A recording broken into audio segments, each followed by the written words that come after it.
So I'm out here at the north shore of the Salton Sea, and there actually used to be a rather large vacation community out here. And you'll see a lot of abandoned buildings, some of which I'll be showing you. In the 1920s, the Salton Sea developed into a tourist attraction because of its water recreation and waterfowl attracted to the area. In the heyday of the Salton Sea, the 1950s, it was the second most popular attraction behind Yosemite in California.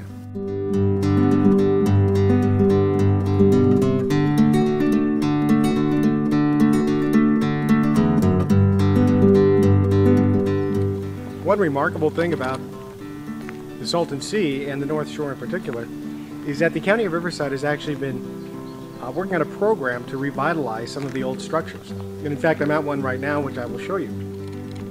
So I'm in front of one of the old abandoned beach clubs. It's the North Shore Beach and Yacht Club. It's right behind me. And as you can see, they're actually going to be celebrating Halloween this year. What they've been doing is they've been rebuilding. There's a lot of flies here, by the way. They've been rebuilding the structures, making them nicer, making it a place that people around the community can come and enjoy.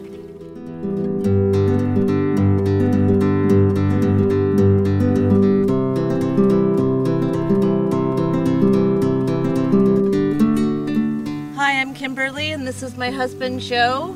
We've just recently moved here to the Salton City. We live on the West Shore, and we're here today visiting the North Shore, which is really beautiful, as you can see. And the weather is perfect out here during fall. A lot of motocross comes out and rides, and the community is just full of wonderful people, and it's a really great place to be. So come out and enjoy. See ya. Bye.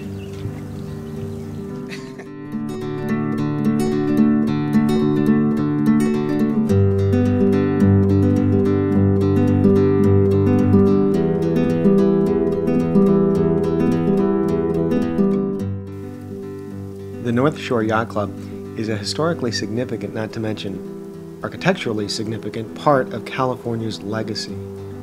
The North Shore Yacht Club was the whimsical design of noted architect Albert Frey, who just happened to be a resident of the Coachella Valley. Completed in 1958 by developers Ray Ryan and Trav Rogers, North Shore Beach Yacht Club was one of the largest marinas in Southern California and carried a price tag of $2 million. Celebrities like the Beach Boys, Jerry Lewis, and the Marx Brothers partied there and or docked boats at the marina.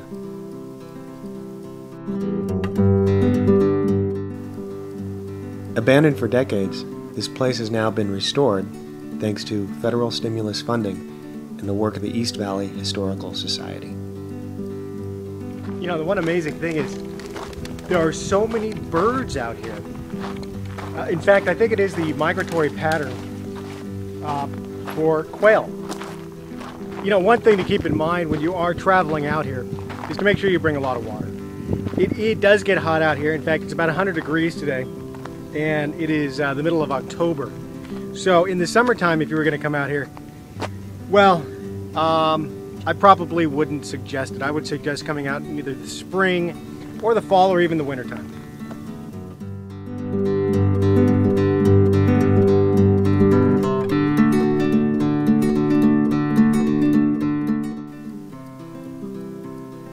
While driving down the 111, you're going to come across a lot of date palms.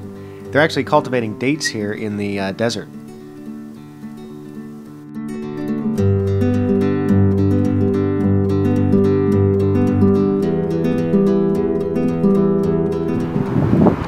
As you're heading out to the Salton Sea on the 111, you might want to stop off at the Oasis Date Gardens, where they have date shakes, and they've got a lot of goodies that you can have.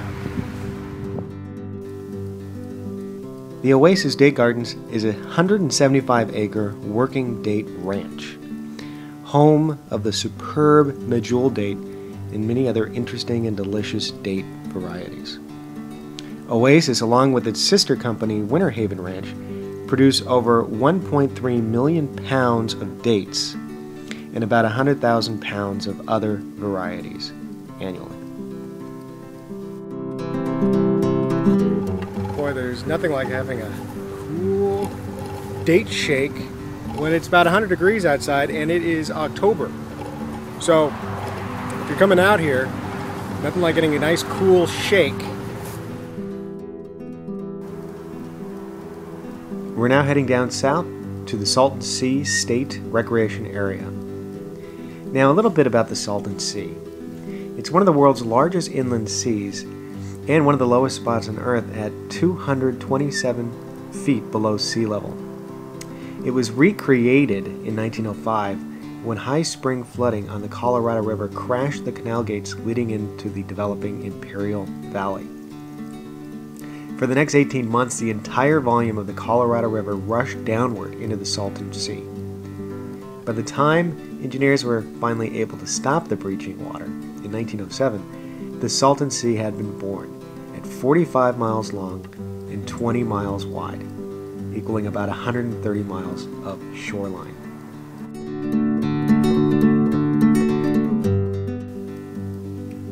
The Salton Sea State Recreation Area covers over 14 miles of the northeastern shore, and it has long been a popular site for campers, boaters, and anglers. Increasing salinity in the Salton Sea basin has limited the number of types of fish that can be found there, and most fish currently caught are the tilapia. Varmer Harbor within the SRA provides easy access to the sea for boating and water skiing.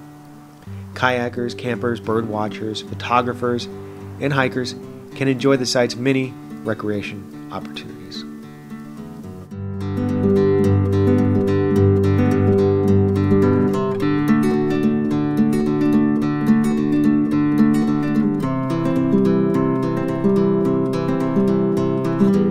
So you might be asking yourself, what is it with some of the dead fish that we see on the beaches?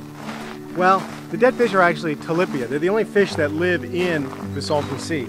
There's about 400 million living in here right now. But every so often there are mass die-offs depending on the temperature that occurs around the lake. So if the temperature falls below 55 degrees, the fish just can't live in that type of environment and they die off.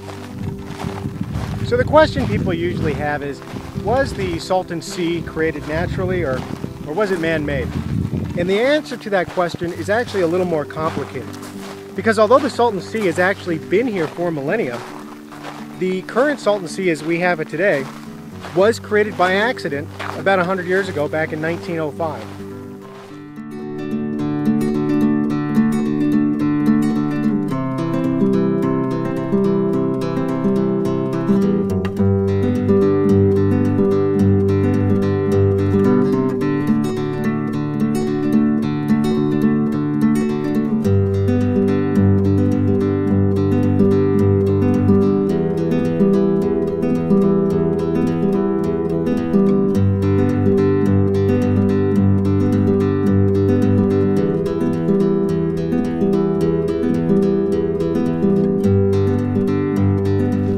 So if you're going to make a trip out here, I would highly recommend you come either during the winter or the fall.